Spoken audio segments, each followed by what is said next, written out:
शङ्कराचार्यं केशवं बादुरायणं सूत्रभाष्योपितो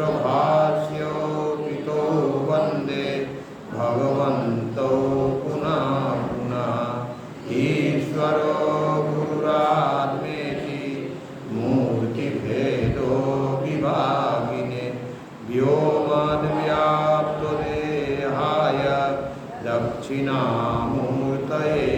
नमः। ॐ शान्ति शान्ति शान्तिः।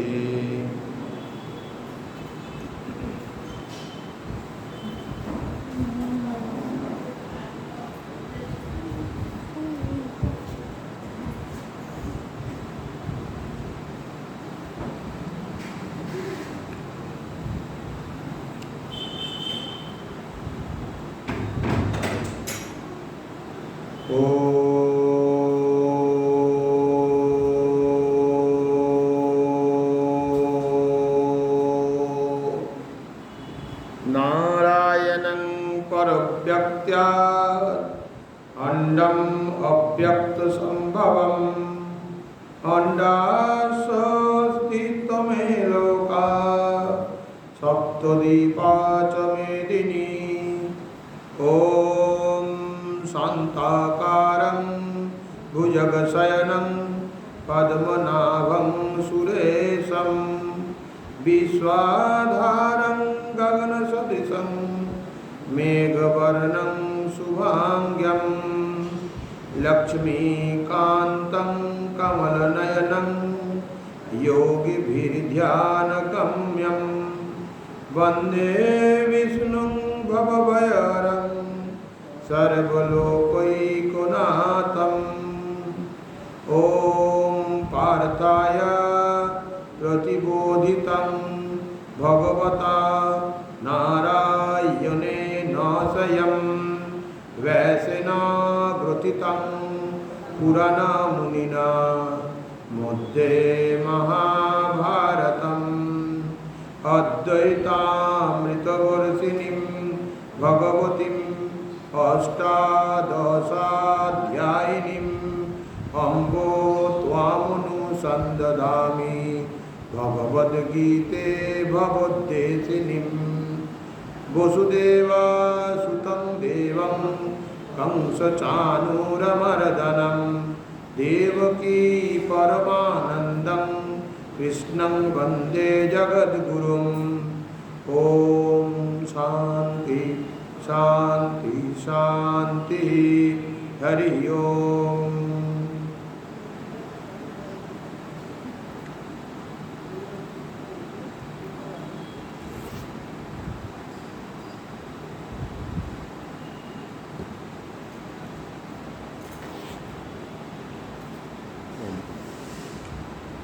परमेश्वर যিনি এই জগৎ সৃষ্টির কারণ, যার থেকে এই জগতের সৃষ্টি, তার কথাই, তার মুখ দিয়ে বলে দেওয়া কথা থেকেই আমরা তাকে পুজো প্রত্যেক দিন এই সময় দিই।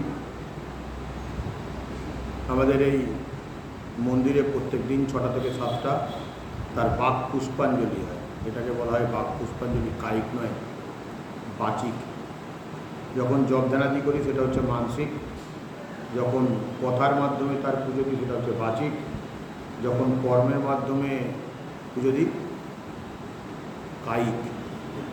কায় মনো বাক্য, কায় মনো দেহ, ও তখন কায়িক বললাম না, মানসিক, বাচিক ও কায়িক। যখন জপদানাদি করছি ওটা হচ্ছে মানসিক। তো আমরা পঞ্চদশ অধ্যায় শুরু করেছিলাম।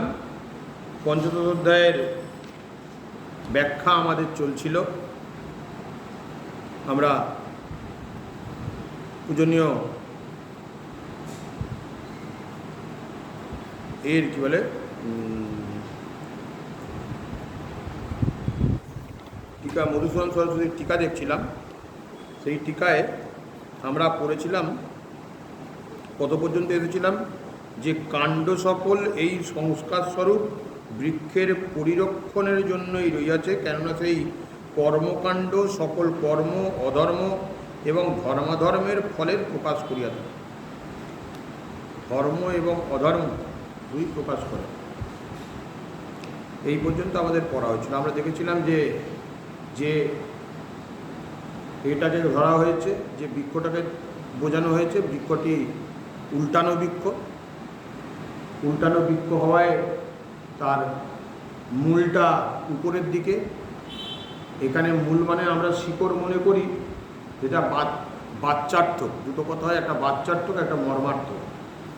তার মর্মার্থটা কি? মর্মার্থ হচ্ছে তার যে শুরুটা, কারণটা। এটা তো জগৎ হচ্ছে কার্য। আমাদের অদ্বৈত বেদান্তিগণ আমরা বারবারই এই মর্মার্থের দিকে যাই, কখনো এই বাচ্চার্থটাকে নিয়ে আমরা বসে থাকি। তো দেখছি আমরা যে মূল বা শিকড়, কিন্তু শিকড় নয়, অর্থাৎ কিনা এই জগতের কারণটা কোথায়, এই সংসার বৃত্তের কারণটা কোথায়, সেই কারণটা হচ্ছে পরব্রহ্ম পরমেশ্বর, তার থেকে এসেছে। তাই জন্য আরেকটি কথা বলা হয়েছিল যে যদি নদীর বক্ষে কোনো গাছ থাকে এবং সেই নদীর পক্ষে গাছ থাকার ফলে যদি মাটি ধুয়ে ধুয়ে চলে যায়, তখন তো শিকড় বাকড় সব বেরিয়ে পড়ে এবং গাছটা নিচের দিকে চলে যায়, তখন তার শিকড়টা উপরের দিকে থাকে, গাছের পাতাগুলো নিচের দিকে। তাহলে সেরকম শিকড়, সেরকম গাছ।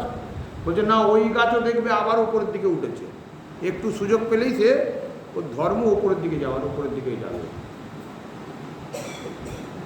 ওই আমাদের দোতলায় কিছু গাছ করেছেন, আমারও ওখানে একটা একদিন দিয়েছিল, রেখে দিয়েছি। সব কী করে, জানলা দিকে বেরিয়ে দিয়ে যায়। আমি ছেলেদেরকে বললাম, হ্যাঁ রে, জানলা দিয়ে কেন বেরিয়ে যাচ্ছে বলতে?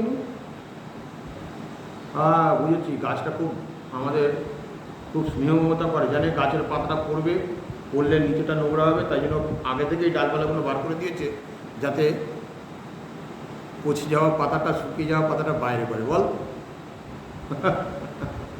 প্রথমে দু একজন ঘাট নাড়লো, তারপরে বুদ্ধি করে একদিন বলে, না, ও সবসময় যেদিকে সূর্য সেদিকে আলোর দিকে যায়।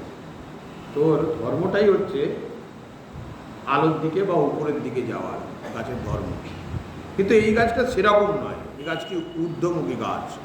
বলা হয়েছিল সেই গাছ থাকলে তার ডালপালা হবে, তার শিকড় যদি সেই পরব্রহ্ম পরমেশ্বর হয়, তাহলে তার ডালপালা হয়ে যাবে হিরণ্যগর্ভ, পাতা হয়ে গেল ছন্দ, ছন্দ মানে বেদ, বেদের ছন্দ, আর তার ফুল ফলাদি। এই সংসার হচ্ছে ফুল ফল, সংসার হচ্ছে। আবার কীরকম ফলের কথা বলতে কি বলছে না, ফল মানে কেমন জানো, একটা ফল হলে সেই ফলের তো বীজ হবে, সেই বীজ থেকে আবার গাছ হবে। তা তোমার এই যে একবার যদি কামনা বাসনা চলে যায়, চলে গেল না, আবার একটা ফ্যাঁকড়া দেবে, আবার একটা ফ্যাঁকড়া দিয়ে বেরোবে। কামনা বাসনা যাওয়ার নয়, ও যাবে না, একটার পর একটা বেরোতেই থাকবে, বেরোতেই থাকবে। তার উত্তরে সেটা বোঝানোর জন্য এই বলেছিলাম যে মেয়ের বিয়ে দেওয়া হয়, মনে করা হয় সব কাজ হয়ে গেছে, তারপরে জামাইটা ভালো হলো কিনা, নাতি নাতনি হলো, নাতি নাতনির হাত ধরে নাতি নাতনিকে স্কুলে পর্যন্ত পৌঁছে দিতে হচ্ছে, তাহলে আমি যদি মরে যাই এই নাতিটার কী হবে? এক এক করে কামনা বাসনা আমাদের বাড়তেই থাকে, ও কমে না। সেই জন্য সেই ফল হিসাবে বলা হয়েছে এই কামনা বাসনা। ও একটা যায় আবার একটা আসে, আবার একটা যায় আবার একটা আসে। যত বীজ, যত আমরা নিজেকে বাইরের দিকে মেলে ধরবো, তত কামনা বাসনা বাড়বে। ওই জন্য সাধুদেরকে বলা হয় এক জায়গায় বসে যজ্ঞানাদি করো, 14 বার ঘুরতে যাওয়ার কোনো দরকার নেই। তো এই এত কথার পরে মধুসূদন সরস্বতী মহারাজ এটি তাৎপর্য লিখছেন, সেইটা আমরা পড়ি, তাহলে আমাদের আরও কিছুটা টিকার অর্থ বোঝা যাবে। বলছেন এই যে জীব, প্রথমত মানুষকেই ধরুন, আমরা তো মানুষের কথাই বলছি, তাই জন্য ব্যাকেটে লিখে রেখেছে মানুষ। কারণটা হচ্ছে মানে আমরা আমাদের কথাই ভাবছি আগে, তারপরে তোমাদের কথা বলছে। এই যে জীব কর্ম করিতে থাকিলে সেই কর্মের ফলে ধর্ম এবং অধর্মের তারতম্য অনুসারে দেবত্ব, মনুষ্যত্ব, তীর্যত্ব আদি জন্ম লাভ করিয়া থাকে। কীরকম কর্ম করছি? ধর্মকর্ম করছি না অধর্ম কর্ম করছি? যেরকম কর্ম করবো সেরকম তার ফল পাবো। সেই কথা বলেছে যে ধর্ম এবং অধর্মের কর্মের ফলে যেরকম কর্ম করছি তার সেরকম ফল হবে, নয় দেবত্ব নয় মনুষ্যত্ব। যদি ভালো কর্ম করে থাকি তাহলে দেবত্ব হবে, যদি খারাপ কাজ করি বা মধ্যম কাজ করি তাহলে মনুষ্যত্ব হবে, আর তার থেকেও যদি খারাপ হয় তাহলে নিম্নজনী হবে। কারণ যত নিম্নতর কাজ করবো তত নিম্নজনী হবে, আবার কি হবে। আবার সেই শরীরাম্ভক কর্মের ভোগ হইলে সেই দেহ পরিত্যাগ করিয়া অন্য একটি দড়ি পরিত্যাগ করে। যখনই দেহের কর্মটা মিটে যায়, এই দেহেতে যা কর্ম ছিল হয়ে গেছে, আবার সে নতুন দেহ ধারণ করবে, জানা কথাই। ফলে খুব কষ্টকর কথা এখানে নাই, যখন কষ্টকর থাকবে আবার দুটো কথা বলবো। এই প্রকারে এই জন্ম মরণ চক্র ঘটযন্ত্রীর ন্যায় অনবরত চলিতেছে, ইয়ার কোনো বিশ্রাম নাই। অনবরত চলছে এবং বলা হয়েছে যে কোথাও হয়তো কেউ পেয়েছিল কতদিন এরকম করতে হবে না, 84 লক্ষ বার এরকম জন্মাতে হবে, 84 লক্ষ বার করতে হবে। 84 লক্ষ বার, তার কত লক্ষ বার বার হয়েছে তাই জানি না, হাজার বার হয়েছে তাই জানি না। তবে বলা হয় যে মনুষ্য জন্মই 3 লক্ষ, শেষের 3 লক্ষ। এবং কেন এই শেষের 3 লক্ষবার বলা হয়েছে না, এই ঠাকুর শ্রীরামকৃষ্ণ বলছেন যে দেখো, হাতি এত বড় প্রাণী কিন্তু ঈশ্বর চিন্তা করতে পারে না, কিন্তু মনুষ্য, একমাত্র মনুষ্যই, মনুষ্য জন্মেই ঈশ্বর চিন্তা করতে পারে। কত বড় কথা বলছেন, মনুষ্য জন্ম এমন জন্ম যে সেখানে ঈশ্বর চিন্তা করা যায়, কিন্তু হাতি এত বড় প্রাণী হয়েও সে মনুষ্য চিন্তা করতে পারে না। তো সেই জন্য মনুষ্য জন্ম দেওয়া হয়েছে, তুমি ঈশ্বরের চিন্তা করবে, ঈশ্বরের চিন্তা করতে করতে তুমি ঈশ্বরের সঙ্গে বিলীন হবে। তাই জন্যই এত কথা আমরা পড়ছি, জানছি, চেষ্টা করছি। তাও তো প্রথম প্রথম হয় না, একটু একটু একটু একটু করে প্রত্যেক জন্মেই আমরা এগোতে চেষ্টা করছি। আমাদের সংস্কার প্রথমে কিছুটা চেঞ্জ হলো। যদি বলা হয় যে গরুর জন্মের পরে নাকি মনুষ্য জন্ম হয়, তাহলে এটা নিশ্চয়ই যে যে প্রথমবার মনুষ্য জন্মে এসেছে সে জন্মানোর পরেই সে উঠে দাঁড়াতে চেষ্টা করবে। কেননা বাছুর জন্মানোর পরেই কী হয়, গরুর জন্মের পরেই সে উঠে দাঁড়াও, সংস্কার। আর যদি কেউ সরাসরি সরীসৃপ থেকে একেবারে মনুষ্য এসে পড়ে ভালো সংস্কারের জন্য, পুরো তার হয়তো কয়েক লাখ বছর আগে ভালো সংস্কার ছিল, তাহলে সে মানুষের মতো দুধ খাওয়া শিখবে না। এরকম অনেককে দেখতে পাওয়া যায়, দেখেছি আমি, এটা আমার বিশ্লেষণ, মানে এটাই সত্যি আমি বলছি না। হাসপাতালে গিয়ে দেখা যায় যে বাচ্চাকে নিয়ে এসেছে, কী হয়েছে না, বাচ্চা নাকি চুষে দুধ খাচ্ছে না, তাই জন্য ডাক্তারের কাছে এনেছে। কোন ডাক্তারের কাছে? বলছে নার্ভের সমস্যা, নার্ভের ডাক্তারের কাছে গেছে। হতেই পারে নার্ভের সমস্যার জন্য হচ্ছে ইত্যাদি, কোন নার্ভের জন্য কী হয়। কিন্তু অধ্যাত্ম দিক দিয়ে দেখুন, তাহলে পূর্বের জন্য সে মানুষ ছিল না, তাহলে তো তার সংস্কার থাকতো। পূর্বজন্মে মানুষ থাকলে সে জানে যে কাঁদলে মা দুধ দেবে। যদি সে পূর্বজন্মের মানুষ ছিল তাহলে সে জানে যে আমি কাঁদলেই আমাকে দুধ দেবে বা খেতে দেবে, সেই জন্যে মানুষের জন্মেই কাঁদে, সংস্কার।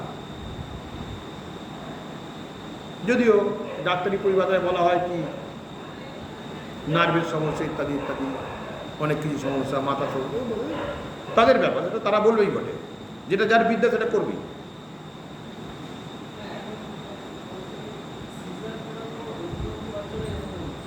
কাঁদে না,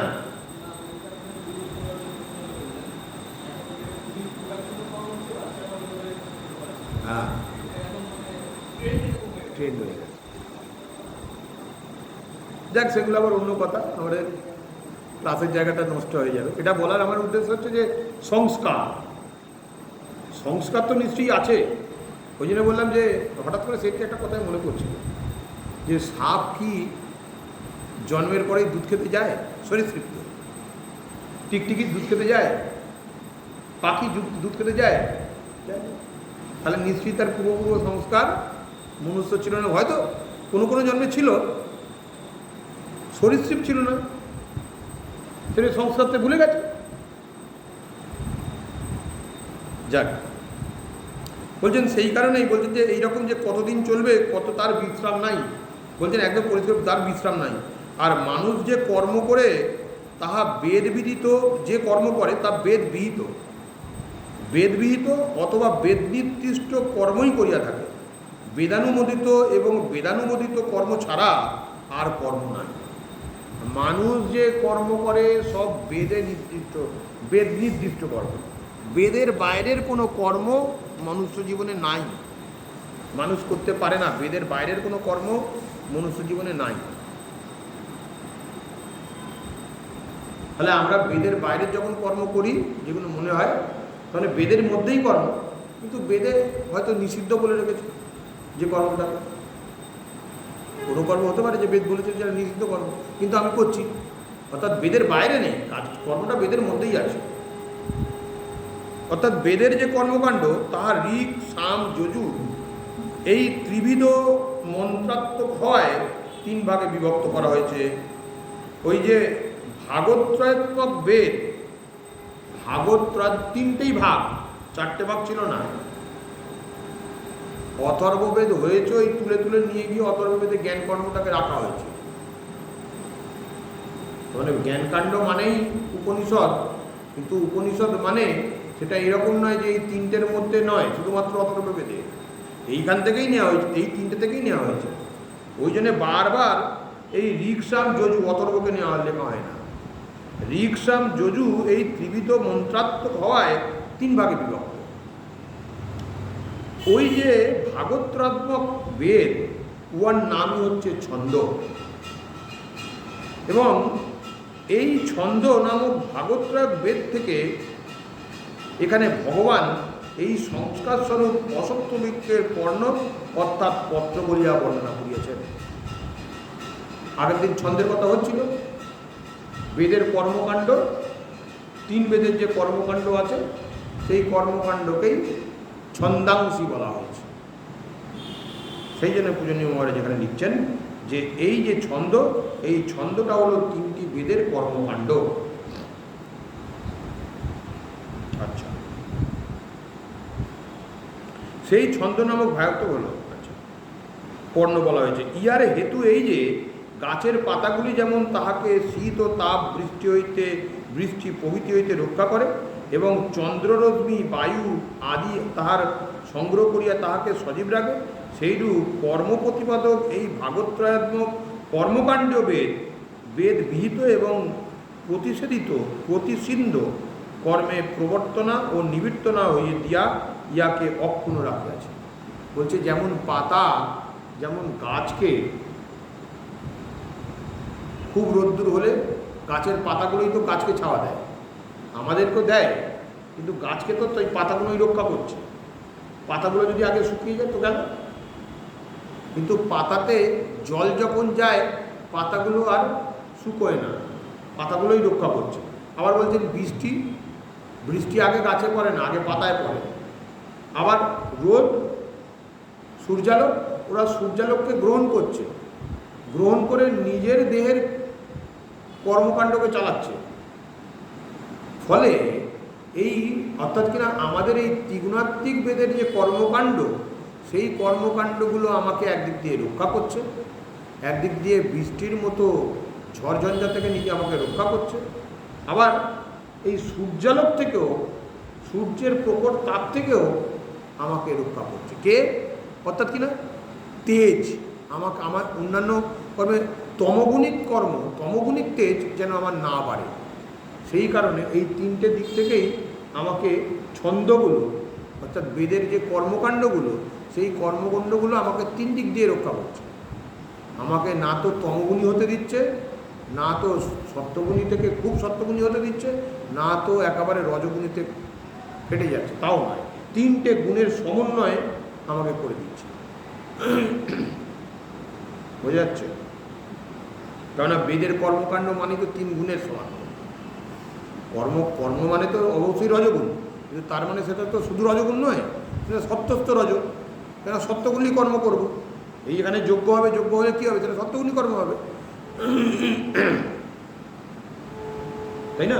আবার রান্না করছি, আমার জন্য যখন রান্না করছি তখন সেটা তমগুণী হয়ে যাবে, কিন্তু যখন ভগবানের ভোগের রান্না করছি তখন সত্যগুণী কর্ম হয়ে যাবে।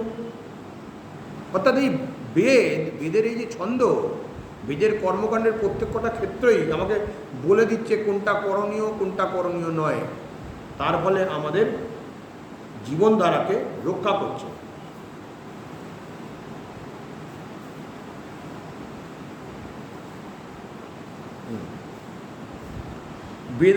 বেদোদিত কর্ম না করাও বেদের প্রতিষেধের বিষয় হওয়ায় তাহাও নিষেধের অন্তর্গত।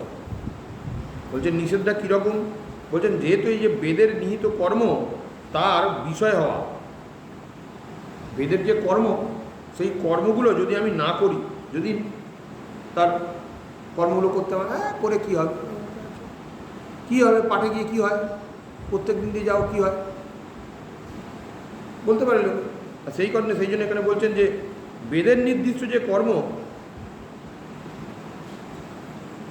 বেদোদিত কর্ম না করাও বেদের প্রতিষেধের বিষয় হওয়ায় তাহাতেও নিষেধের অন্তর্গত। আর সেই নিষিদ্ধ আচরণ করায় জীব যে অধোগতি লাভ হয় তাও সংসার বৃক্ষের পরিস্থিতিরই পরিবেশক। বলছেন এই বেদ নির্দিষ্ট কর্ম না করার ফলে আমরা যে অধোগতি লাভ করি এবং তাতে কি করি, তাতে নিজেদের কর্ম করি। ওই জন্য ভগবান বলছেন যে আমারই জিনিস আমাকে দিয়ে যে না খায় সে চোর, তাকে স্তেয় বলা হয়েছে, স্তেয়, তাই না? তাকে চোর বলেছে ভগবান। তাহলে বলছেন বেদ বলছে যা কর্ম হচ্ছে সেই বেদের কর্মকাণ্ডের মাধ্যমে আমি যাতে কর্মকাণ্ড ঠিক ঠিক করতে পারি, যদি বেদের কর্ম না করি, অর্থাৎ ঈশ্বরের কর্ম যদি কর্ম না করি, তাহলে আমি কোন দিকে যাব, তাহলে আমি তমগুণে যাব। সেই জন্যে বেদের ছন্দগুলো আমাকে কর্মকাণ্ড, অর্থাৎ ছন্দ অর্থাৎ এখানে কর্মকাণ্ডগুলো আমাকে বারবারই এই নির্দিষ্ট কোন কর্মটা করলে আমি এগিয়ে যাব, কোন কর্মটা করলে আমার সুবিধা হবে, ঈশ্বর লাভে আমি অনেকটা এগিয়ে যেতে পারবো, সেইটাকে আমাকে বলে দেয়, মনে করিয়ে দেয়। এর এইরকম সংসার বৃক্ষের পরিস্থিতিরই পরিবেশক।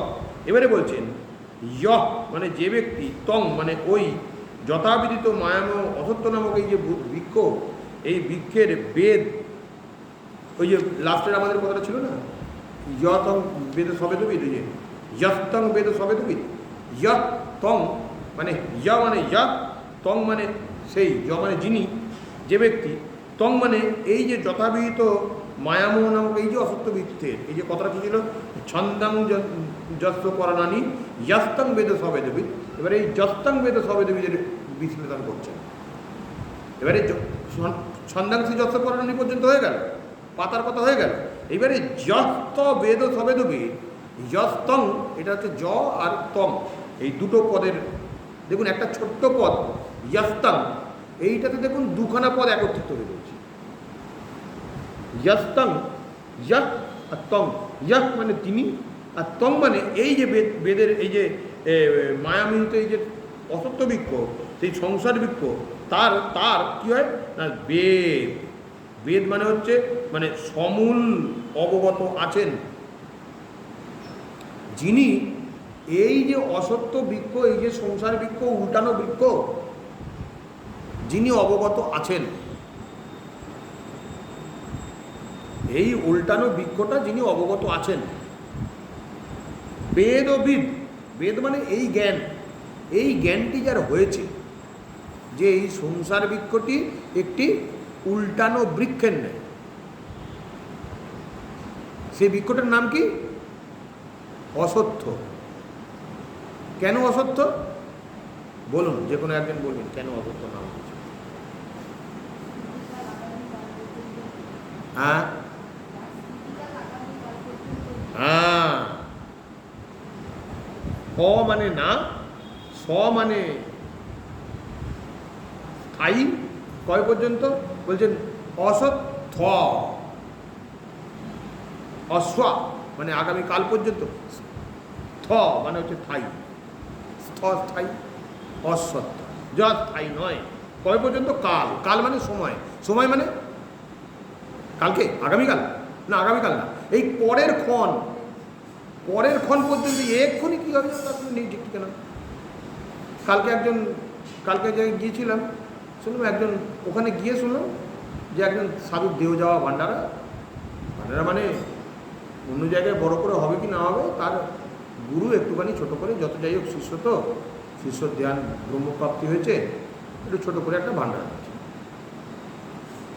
তো সেখানে সকলে বলছে, হ্যাঁ এই মানুষটাকে, একজন বলছেন যে মহারাজ, এই মহারাজের সাথে সেই আগের দিন যে ভান্ডারা ছিল, আমি আর উনি অনেকক্ষণ ধরে গিয়ে দাঁড়িয়েছিলাম, এতে মেট্রোতে অনেক ভিড় ছিল বলে প্রায় 40 মিনিটের মতো অনেকক্ষণ ধরে দাঁড়িয়েছিলাম, মেট্রো পাচ্ছিলাম না, ইত্যাদি ইত্যাদি।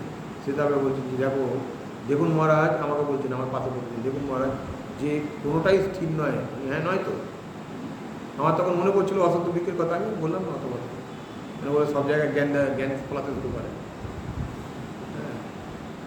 কোনোটাই স্থায়ী নয়। এরকম অবস্থা হয়েছে, খেলতে খেলতে মারা গেছে, খেলতে খেলতে। তো ক্রিকেট বল লাগলো, মরে গেলে তো আর দৌড়তে হঠাৎ করে পড়ে গেলে তাকে তার পারবার না, যা শেষ। ফুটবল খেলে দৌড়তে দৌড়তে পড়লো, কলকাতার মাটি হয়েছে।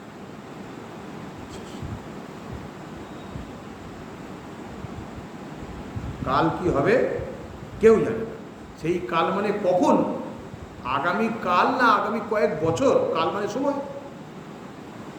তাই জন্য তো তাকে মহাকাল বলা হচ্ছে।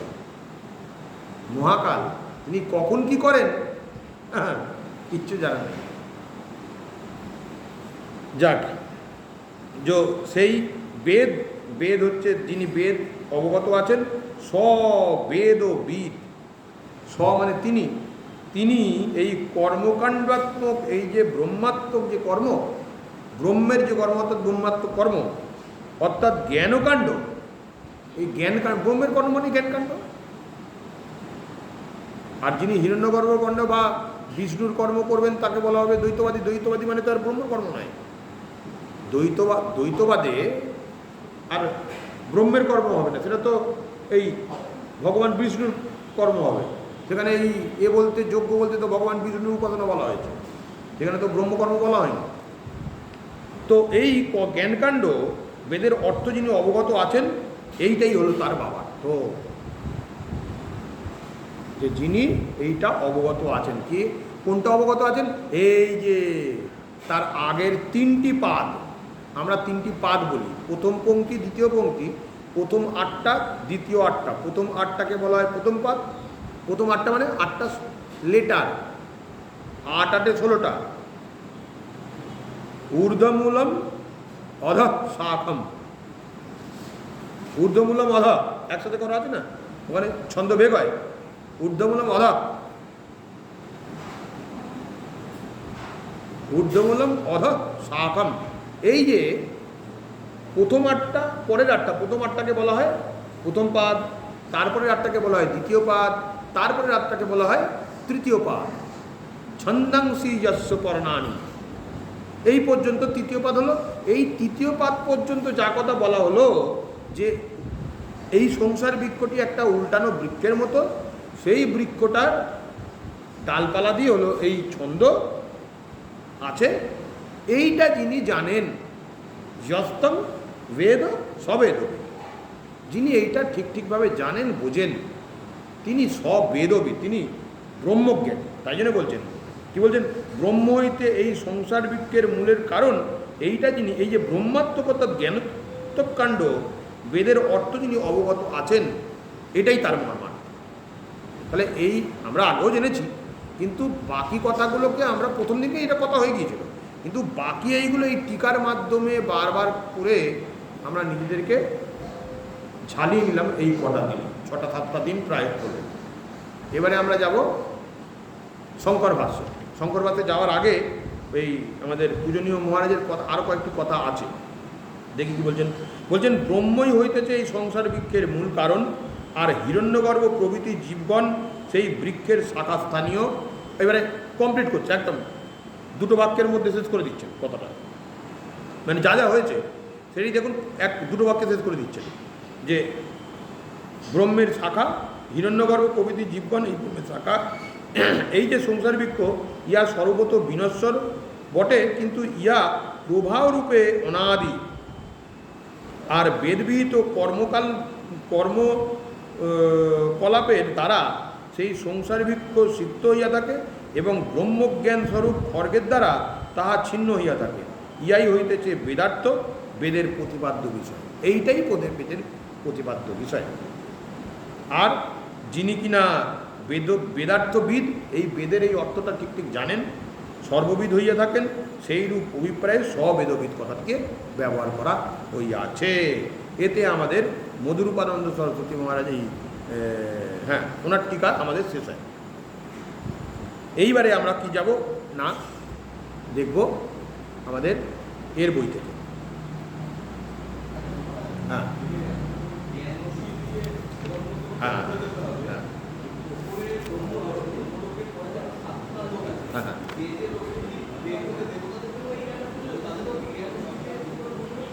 দেবতারা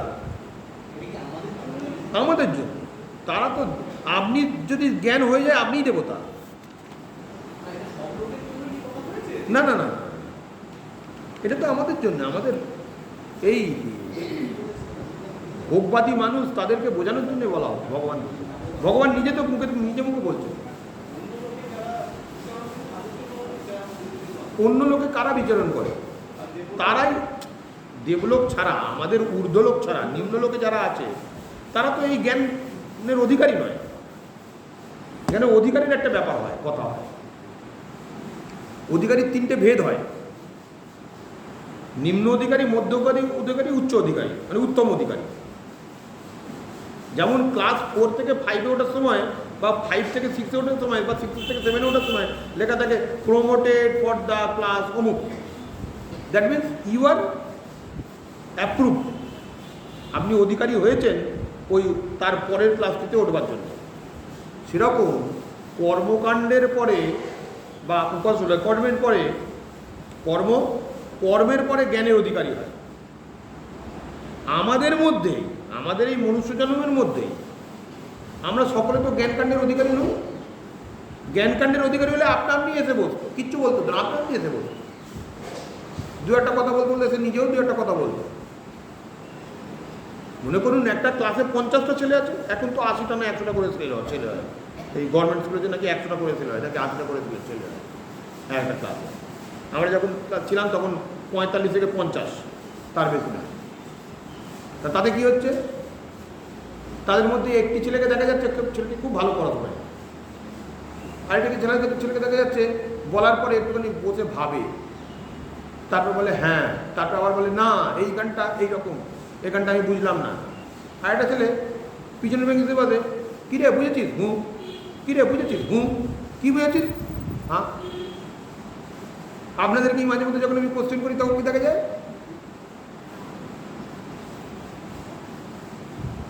হুঁ হুঁ। কি বুঝেছেন দিদি? বুঝেছেন? হুঁ। তা কি বুঝলেন দিদি একটু বলুন তো, ব্যাস। দেখা যায় যে দিদি ঘান্না ছিলেন সেই দিদি কিছু বললেন না, অন্য এক দাদা বা অন্য এক দিদি তার উত্তর দিলেন। ওই দেখলে হুটা ঘান্নাটা দেখলে বোঝা যায় যে কে বুঝছে আর কে বুঝছে না, তাই না? তো এই হচ্ছে অধিকারী। তো আমাদের নিম্নগণ যে লোকে যারা রয়েছে তারা অধিকারী নয়। যিনি আসরিক প্রবৃত্তির, দৈবাসুর সম্পর্য, যিনি আসরিক প্রবৃত্তির তিনি তো অধিকারী হননি। সেই আসরিক প্রবৃত্তিটাকে ত্যাগ করতে হবে। এই জ্ঞানকাণ্ডে আসতে গেলে আপনাকে উপাসনা কর্ম করে আসতে হবে। উপাসনা কেমন করে, তার উপাসনা কোনটা কীরকম, কোন কাণ্ডে, উপাসনার অনেক ঝামেলা আছে, অনেক ঝামেলা আছে। এইখানে তো আমি বলতে গেলে তো মানে কাজই হবে না। একটা ছোট্ট কথা বলি, আপনারা অঞ্জলি দিয়েছেন, অঞ্জলি দেওয়ার সময় কী হয়েছে, একখানা ঝুড়িতে সব রাখা হয়েছে, ফুলগুলো কেটে কেটে রাখা হয়েছিল, সেই ফুলগুলো আপনাদেরকে দেওয়া হয়েছে। এবারে আপনারা কি করেছেন? পুষ্পাঞ্জলি দিয়েছেন, দিয়ে এবারে মাকে দেবেন, কি হয়েছে, সেই ঝুড়িটাকেই বাকি যেটুকুনি ছিল সেটুকুনিকে রেখে দেওয়া হয়েছে, আবার পাশে রেখে দিয়েছে, রেখে সেই ঝুড়িটা দিয়ে নির্মাল্য, এগুলো নির্মাল্য হয়ে গেল, ওইগুলো ছোঁয়া মানে নির্মাল্য হয়ে গেছে, ওগুলো ওগুলো দেওয়া হয়ে গেছে, ওগুলোর সঙ্গে কোনো টাচ হবে না, ওগুলোর সাথে কোনোভাবে টাচ হবে না, তাহলে তো পুষ্পাঞ্জলি হয়ে গেল। ভগবানকে চড়ানো একটা মিষ্টি যদি আপনার সকল মিষ্টির সঙ্গে ছুঁয়ে দেওয়া হয়, পুরোটাই তো প্রসাদ হয়ে গেল। ফলে কি করলো, সেইটাকে চাপা দিয়ে বার করে রাখলো, যাক বাকি যে ফুলগুলো ছিল সেগুলোকে রেখে আবার সেটা থেকে নির্মাণটা নিল, নিয়ে মাকে দিয়ে দিল, দিয়ে আবার সেইটার উপরে আবার ওই ফুলগুলোকে তুলে দিচ্ছে। ভাবুন, তার মানে যিনি করছেন তিনি ঠিক ঠিকভাবে উপাসনা কর্মেরই উপযোগী নয়, অথবা তাকে কেউ শেখাচ্ছে না, শিখতে হবে তো। যে জায়গাটায় আমরা খাই তারপরে আবার সেই জায়গাটায় খাওয়া যায় বসে, যতক্ষণ না ধুয়ে পুছে পরিষ্কার করা হয়। কোনো সময় যদি আপনি রামকৃষ্ণ মঠ মিশনের কোনো সেন্টারে যান, দেখবেন একটা ব্যাচ হয়ে গেল, সম্পূর্ণ গেট বন্ধ আছে, লোক দাঁড়িয়ে আছে, থাকবে, পুরো পরিষ্কার করা হবে, আবার তারপরে দেবে। সব জায়গায় হয় আমি বলছি না, কিন্তু কোনো কোনো সেন্টারে, যেমন মায়ের জায়গায় কোনো নিয়ম নাই, মায়ের জায়গায় কোনো নিয়ম। মা বলছেন আমি তো 36 জাত দেখছি না বাবা, আমি তো একটাই জাত দেখছি, আমি মা ওর সন্তান, সে মুসলিম না খ্রিস্টান না ব্রাহ্মণ না চাঁড়াল দেখছি না, এই পার্থক্য। অর্থাৎ এই উপাসনা কর্ম যিনি ঠিক ঠিক করে করতে পেরেছেন, যিনি ঠিক ঠিক করে পারেন, তিনি কর্মকাণ্ডের অধিকারী।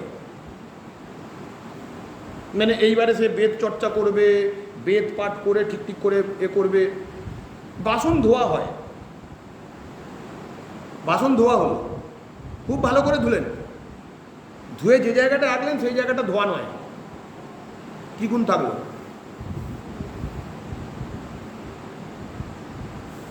বুঝতে পেরেছেন? এইগুলো হচ্ছে উপাসনার কর্ম, এগুলো করুক আমি, তবে তো বেদ চর্চা করে ঠাকুরকে পুজো করবে, সেটাও উপাসনা যে কর্ম নয় সেটা নয়।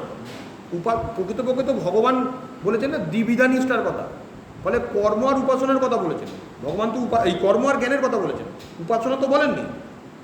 উপাসনাটাও কর্ম, কিন্তু উপাসনা ঠিক ঠিক না হলে কর্মকাণ্ড ঠিক ঠিক করতে পারবে না। আবার কর্মকাণ্ড ঠিক ঠিক না করতে পারলে তিনি নিষ্কাম কর্মের অধিকারী হবেন। নিষ্কাম কর্ম ঠিক ঠিক করে অধিকারী হলে তবে কর্মযোগ হবে, কর্মযোগ ঠিক ঠিক হলে তবে তিনি জ্ঞানকাণ্ডের অধিকারী হবেন।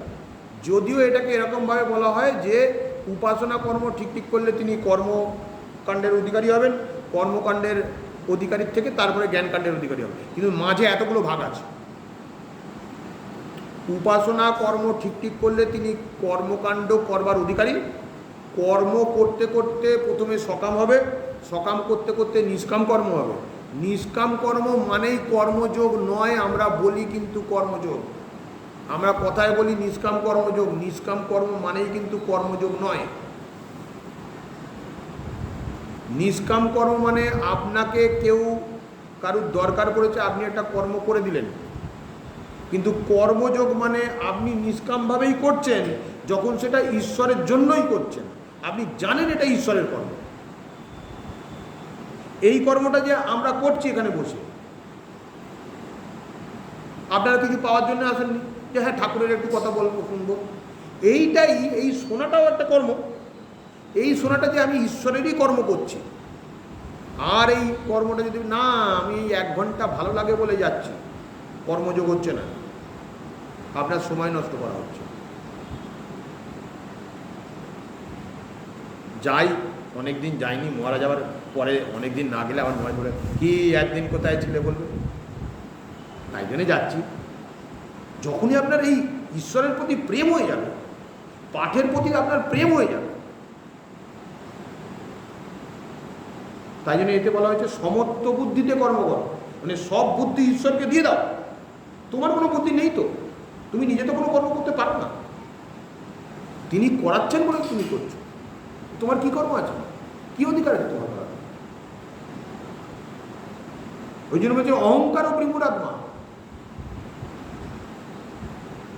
27 নম্বর শ্লোক 3য় অধ্যায়, যে অহংকার ও প্রিমুরাত্মা, যিনি বিমূঢ় ব্যক্তি তিনি অহংকার করে বলেন যে আমি করছি। বুঝতে পেরেছেন কি কথা থেকে এলো? যে আপনি জিজ্ঞেস করলেন যে সব লোকেতেই যারা আছেন তারা করেন কি না। সব লোক, অন্যান্য লোকে যারা নিম্ন স্তরে যারা আছেন তারা মনুষ্য জন্মের অধিকারী হয়নি। ব্রহ্মলোকে যারা উচ্চ স্তরে যত বাড়ছে তাদের অধিকারী তত বাড়ছে আস্তে আস্তে। হ্যাঁ, এবারে আপনি যদি সত্যি সত্যি জ্ঞানী হয়ে যান তাহলে আপনি দেবতা। আপনারা গেরুয়া কাপড়কে প্রণাম করেন কেন? গেরুয়া কাপড় দেখলেই প্রণাম করেন, ব্রাহ্মণ দেখলেই প্রণাম করেন, কেন করেন? এটা বুঝতে পেরেছেন যে এনার মধ্যে দেবত্বের ভাব একটু বেশি এসেছে, তাই জন্য। দেবত্বের ভাব কেন এসেছে? পূর্ব জন্মের কর্মের ফলে এসেছে। আজকে আপনারা এখানে বসে আছেন কেন? বাকিরা অন্যান্য পাড়া দিদি এখানে লোক যায়, কেউ তো একবার, অনেকে দেখি অনেকে তো একবার এদিকে তাকায়ও না, আবার অনেকে তাকায়, তাকিয়ে ওখান থেকেই ঠাকুরকে প্রণাম করে। অনেক আছে প্রত্যেক দিন, এমনকি গাড়ি দাঁড় করিয়ে, ওখানে গাড়ি দাঁড় করিয়ে প্রণাম করে তবে অফিসে বেরোয়, দেখেছি আমি, বিশেষ করে শ্রাবণ মাসে দেখেছি। যার যেমন ভাব তার তেমন লাভ। রাত্রি 9টার সময় এসে ভগবানকে চান করাচ্ছে, তমগুণী লোক, ওই জন্য রাত্রিবেলা করছে। করতে হবে ভেবে রেখেছে, কখন করতে হবে জানেন না। কি করে আমরা ওখানে খেতে বসি রাত্রিবেলা আর আমরা হাসি, কি করে বলে লাভটা কি হয়? যা করছে তবু করছে। এইটাই তাকে কোন জন্মের সংস্কার তৈরি করবে পরের জন্মে। হয়তো এর আগের জন্মে ওই মন্দিরটাকে এরকম করে শুধু দেখেছিল, একবার করে যাওয়ার সময় দেখে যেত, এই জন্মে ওই সংস্কারটা হয়েছে, জল ঢালছে। পরের জন্মে এরকম সংস্কার হবে, নির্জলা হয়ে জল ঢালবে সকালবেলা, ভোরবেলা উঠে। কোন সংস্কার কোথায় নিয়ে যাবে আমরা জানি না, কিন্তু ভগবান আবার বলে দিয়েছেন যে অন্তিমকালে যে আমাকে স্মরণ করে, অন্তিমকালে সে কি ভাবছে? জড়ভরতের মতো হরিণের কথাটাই ভাবছে নাকি ঈশ্বরের কথা ভাবছে? ঠিক আছে, তাহলে ওচোর দিকে যাচ্ছি মানেই আমার থেকে সে মনুষ্য, মানে দেখতে মানুষের মতো, দেবতাও তো মানুষের মতোই দেখতে। আপনি বুঝবেন কি করে? এক্ষুনি একজন দেবতা যদি এসে বসে, ঠাকুর শ্রীরামকৃষ্ণ দেবতা, উনি যদি এসে বসেন, কি করে বুঝবেন? কে বুঝতে পেরেছিল তখন যে উনি দেবতা? বলুন, বাবা খেলা সারা দিনটা তো সে তো বোধ হয় কুলকুচিও জল দিয়ে করে, কে জানতো সে দেবতা? বলো, লোকনাথ বাবা ওই তো একটা টেনা করে ওরকম ভাবে বলতাম, একটা ওরকম কুঁড়ে ঘর, কে বুঝতে সে দেবতা? তার মনুষ্য রূপেই দেবতা আছে। কে কোন স্তরে আছে আমরা জানি না। ওম। আর আপনি যেটা আরেকটা কথা বলছেন, আপনি যেটা ওই দ্বৈতবাদের যে 8টা না কটা তল আছে, সেই সব তলের বিচার করে বলছেন, ওগুলো দ্বৈতবাদী তো বলা হয়, আছে এতেও আছে, কিন্তু ওই অধিকারী হতে হবে। যাক, এইবারে আমরা শঙ্কর ভাষ্যম যাব। শঙ্কর ভাষ্যমের আগে ভগবান একটু উপগাদ ভাষ্যম দিয়েছেন এই অধ্যায়ের জন্য, যেটা আমি আগামী দুদিনে পড়ব। যদি দুদিন না হয় 3 দিন আমি, কিন্তু এইটা পড়া মানে পুরো অধ্যায়টার একটা সার আমরা বুঝতে পারব। যা যা বলেছি সেইগুলোই হয়তো লেখা আছে, আমার যা মনে হয়। আমি একটু পড়ে দেখছিলাম, যা যা আমরা পড়েছি তাইই আছে, কিন্তু আবার নতুন আঙ্গিকে বলছেন। জ্ঞানকাণ্ডে পুরুষোত্তম যোগের কৃতার্থ অধ্যায়ের বিবরণ, মানে এটা জ্ঞানকাণ্ড। এই আমরা বলি যে 13দশ অধ্যায় থাকে আর অষ্টদশ অধ্যায় পর্যন্ত এই 6টা ভাগ হচ্ছে জ্ঞানকাণ্ড। তার আগেরটা ভক্তিকাণ্ড গেছে, তার আগেরটা কর্ম গেছে, এবার এটা প্রকৃতপক্ষে জ্ঞানকাণ্ডের মধ্যে পুরুষোত্তম যোগ। বলছেন ভগবান বলছেন ঊর্ধ্বমূল আর অধ শাখ অব্যয় এই সংসার রূপ অসত্য বৃক্ষ, এতে কর্মরূপ পত্র উদ্গত, এর শাখা ত্রিগুণের দ্বারা পরিবর্ধিত, বিষয়রূপ পল্লব বিস্তৃত, অধ ও ঊর্ধ্ব দিকে বিস্তৃত। ঠিক উল্টো, মনুষ্যলোকে ধর্মাধর্মরূপ মূল অধদিকে প্রসারিত। ধর্ম এবং অধর্মরূপ যে মূল, সেটা ঊর্ধ্ব দিকে প্রসারিত। ধর্ম অধর্মের কাজ করবে তবে না তো উপর দিকে যাবে। অর্থাৎ আমাদের স্বরূপের দিকে লক্ষ্য করতে গেলে কী করতে হবে? ধর্ম এবং অধর্ম বুঝে কোন কাজটা বেদের কাজ আর কোনটা বেদের কাজ নয়, সেই বুঝে আমাদেরকে কর্ম করতে হবে। হলো, বলছেন এর মূল সংসারে উপলব্ধ হয় না, আমরা বুঝতে পারি না। মূলটা ঠিক আমরা বুঝতে পারি না, উপলব্ধ হয় না। এর আদি অন্ত মধ্য কোথাও বোঝা যায় না। কী করে বুঝবো? আমি একটা সাধারণ জীব, আমি কোনখানটায় আছি কী করে বুঝবো? আমাদের কক্সিস থেকে আর এই সহস্রার পর্যন্ত 7টা চক্র আছে। 7টা চক্রে একদম নিচেরটা হচ্ছে ক্ষিতিতত্ত্ব, তারপরে জলতত্ত্ব, তারপরে অগ্নিতত্ত্ব, তারপরে বায়ুতত্ত্ব, তারপরে বনতত্ত্ব। বাকি দুটো মূলাধার, স্বাধিষ্ঠান, মণিপুর, অনাহত, বিশুদ্ধ, 5টা হয়ে গেল। বাকি আজ্ঞাচক্র আর সহস্রার কোন চক্র? 5টা তো হয়ে গেছে। তত্ত্বাতীত, তত্ত্বাধীশ, যিনি 5টে তত্ত্বেরই অধিকারী নয়, 5টা তত্ত্ব থেকে বেরিয়ে গেছে। তত্ত্বাতীত, অতীত হয়ে গেছে 5টা তত্ত্ব।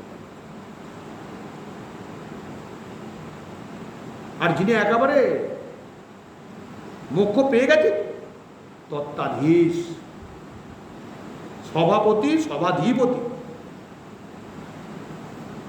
হয়ে যাচ্ছে। তো এই যে কক্সিস থেকে আর এইখানের মধ্যে আমার অবস্থান কোথায় আমি জানি। মানে আমার যেখানে অবস্থান, আমি মানে কিন্তু দেহ নয়, আমার আত্মা যেখানে অবস্থান করছে, সেই হিসাবে আমার তত্ত্বের কাজকর্মগুলো হয়। যিনি রজগুণী, সারাক্ষণ দেখবেন কাজকর্ম করছে, যতই বলো না কেন। আরে ওইটা করছো কেন, ওটা করে তোমার কি হবে?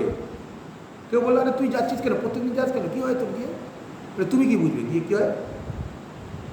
আমি বুঝি। আমি বুঝি মানে দেহ বোঝে না, আমার আত্মা বোঝে। তিনি সাক্ষী স্বরূপ, দেখছেন আমাকে সব সময়, তিনি বোঝেন, তিনি বলে দেন কোনটা করণীয়, কোনটা করণীয় নয়, কোনটা করতে হয়, কোনটা করতে হয় না, সে বলে দিচ্ছে। ও বলছে এর মূল সংসারে উপলব্ধ হয় না, এর আদি অন্ত কোথাও বোঝা যায় না।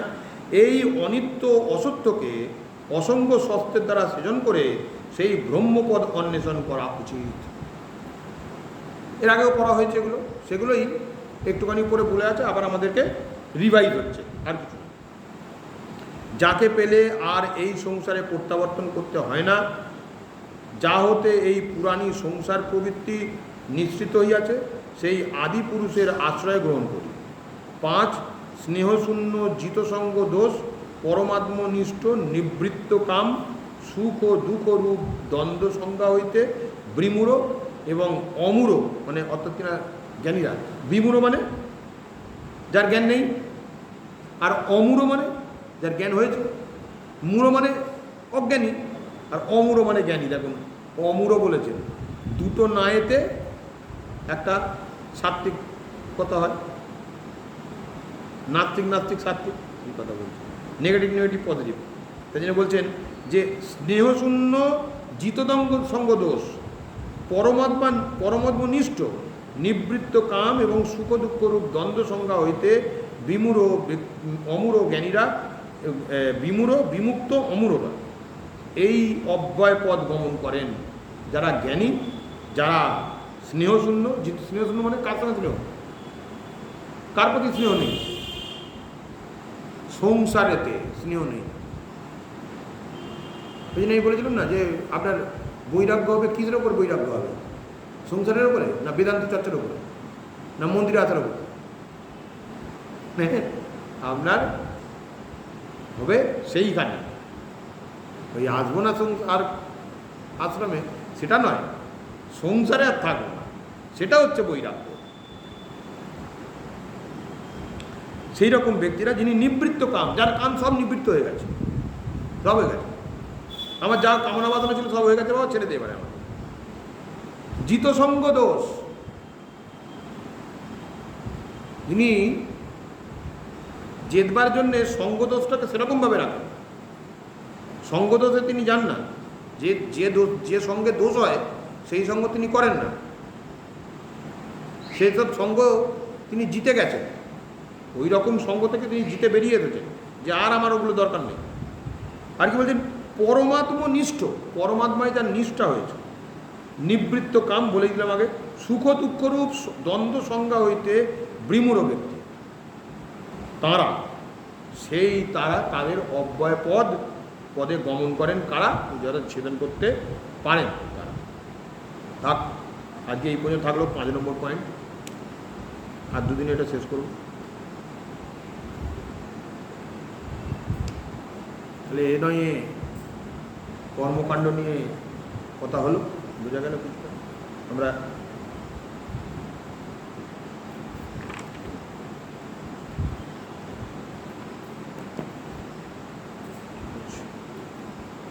ওম পূর্ণমদঃ পূর্ণমিদং পূর্ণাৎ পূর্ণমুদচ্যতে পূর্ণস্য পূর্ণমাদায় পূর্ণমেবাবশিষ্যতে। ওম শান্তি শান্তি শান্তি। হরি ওম তৎসৎ।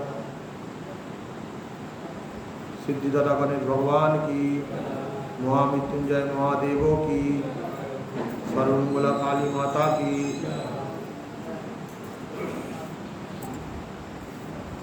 भगवान पार्थसारथी जी की, काशी विश्वनाथ भगवान की, पतित पावनी गंगा माता की, करुणामयी अन्नपूर्णा माता की, श्री वृंदावन बिहारी लाल की, सत्य सनातन धर्मों की, ब्रह्म विद्या गीता माता की, भाष्यकार जगतगुरु शंकराचार्य जी की, सद्गुरु देवों की, परमार्थ साधक संघों की।